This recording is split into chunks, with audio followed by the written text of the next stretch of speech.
Welcome to Kisah Fiksi. Jangan lupa subscribe ya. Nama gue Iqbal. Sekarang gue lagi kerja di salah satu perusahaan ternama di Jakarta. Umur gue udah menginjak 29 tahun. Entahlah kenapa di umur gue yang udah gak muda lagi ini, gue masih jomblo. Soal tampang, gue rasa gue gak jelek-jelek amat. Soal materi, gue juga lumayan. Gue udah punya beberapa aset. Soal perempuan, nah ini yang gue gak ngerti.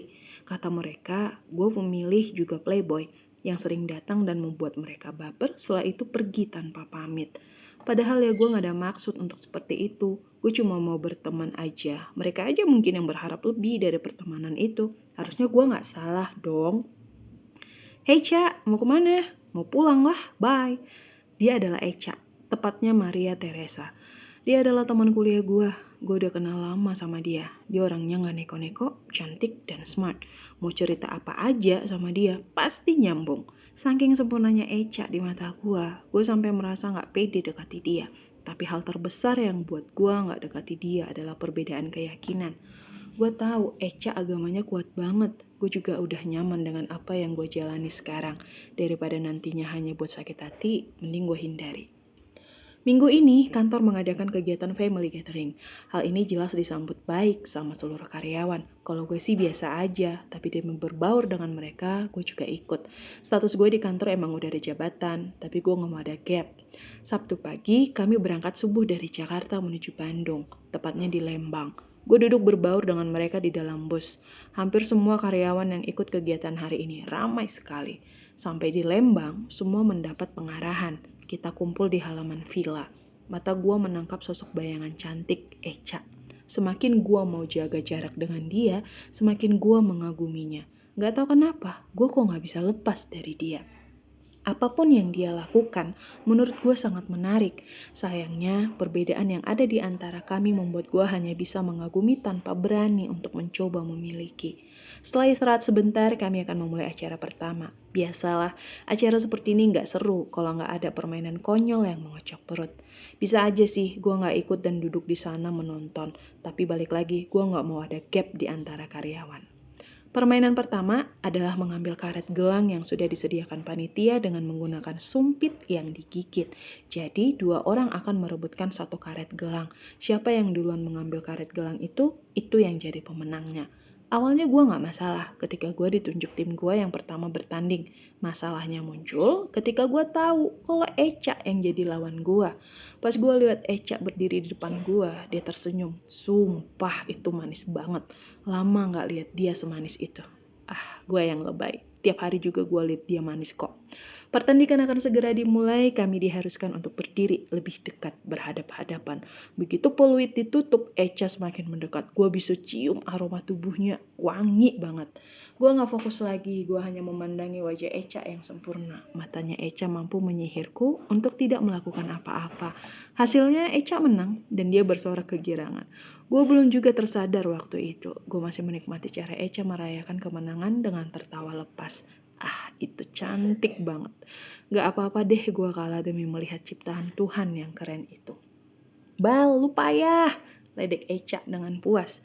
Enggak lah, gue ngalah aja kok. Kalau gue menang, lo nangis ntar. Jadi gue sengaja kalah aja. Alasan lo? Iya sih, itu alasan gue aja.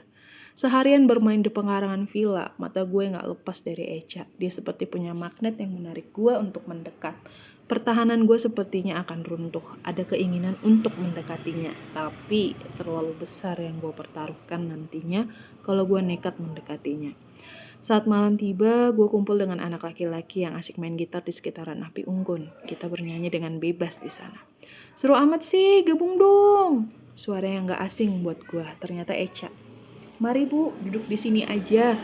Jelas aja, laki-laki di sana senang Eca gabung. Tapi walaupun begitu, mereka tetap sopan. Karena Eca itu sama seperti gue. Udah punya jabatan, jadi mereka ada rasa sungkan untuk menggoda Eca.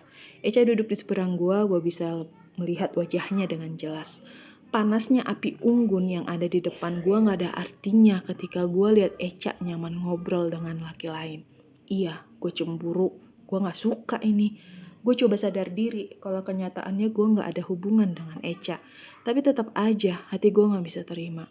Gue nekat pindah ke samping Eca, gue suruh orang yang di samping Eca pindah dengan menyuruhnya mengambil segelas kopi dari dalam villa. Jelas aja dia mau, karena dia bawahan gue. Emang ini keterlaluan sih, tapi apa boleh buat. Cak, lo di sini juga? Iya, tapi belum lama sih. Oh, lo udah makan? Belum. Loh, kok belum? Ini udah jam 10 loh. Belum 2 kali maksudnya. Eca nyengir, pamer gigi ginsulnya. Gue juga ikut nyengir. Cantik banget sih nih orang, batin gue berteriak. Kami ngobrol banyak, mulai dari basa-basi, masalah kantor, sampai politik. Seperti biasa, ngobrol sama Eca itu pasti menarik. Setelah ngobrol panjang lebar, gue baru sadar kalau Eca beberapa kali menguap. Lo ngantuk, Ca? Lumayan sih. Mau istirahat di villa? Nanti aja deh, anak-anak yang lain juga masih asik karaokean di dalam. Kan jarak kamar sama mereka jauh sih, Ca. Emang kedengeran ke kamar lo? Bukan masalah berisiknya. Lah, terus itu jalan mau ke kamar gua lewatin taman kecil gitu. Gua rada serem sama tamannya. Lo takut jalan sendiri ke kamar? Eca mengangguk, wajahnya seperti anak kucing yang minta dielus. Mau gua antar? Yaudah yuk, dari tadi sih ngomongnya Bal. Gua kan gak harus nahan ngantuk gini. Ya lo juga diem aja, mana gua tahu. Ya udah ayo. Eca menarik tangan gue. Sayangnya begitu gue berdiri, Eca lepas tangan gue lagi. Padahal gue mau banget kalau kami gandengan. Gue tahu kok, gue ngarep. Waktu melewati taman kecil yang dimaksud Eca, gue sengaja mempercepat langkah gue. Iqbal, tungguin. Jangan cepet-cepet dong. Semakin Eca ketakutan, semakin gue senang. Iqbal, jahil banget sih, sungut Eca sambil memukul lengan gue. Gue tergelak, entah kenapa gue senang aja lihat Eca seperti itu. Bahkan kalau bisa, gue mau taman itu berubah jadi kuburan. Jadi Eca semakin takut, siapa tahu dia mau gue peluk. Otak gue kayaknya udah mulai bermasalah. Gue antar Eca sampai depan kamarnya. Kalau boleh jujur, gue sih masih pengen bareng dia lebih lama. Tapi kasihan juga dia udah mulai ngantuk. Makasih ya Bal, lo udah anterin gue. Santai, tapi lo gak takut lagi kan? Gak lah, udah sampai di kamar kok. Oh, kirain. Kalau tadinya masih takut, biar gue ikut masuk kamar aja. Eca melotot dan lagi tangan gue yang jadi sasaran. Mulai lo ya. Kan gue cuma nawarin jasa, Ca. Siapa tahu lo butuh. Gue udah paham isi otak lo. Gue masuk dulu. Dah. Gue belum jawab, Eca udah masuk duluan. Jarang-jarang gue ketemu cewek modelan begini. Makin Eca cuekin gue, makin gue penasaran. Tersambung.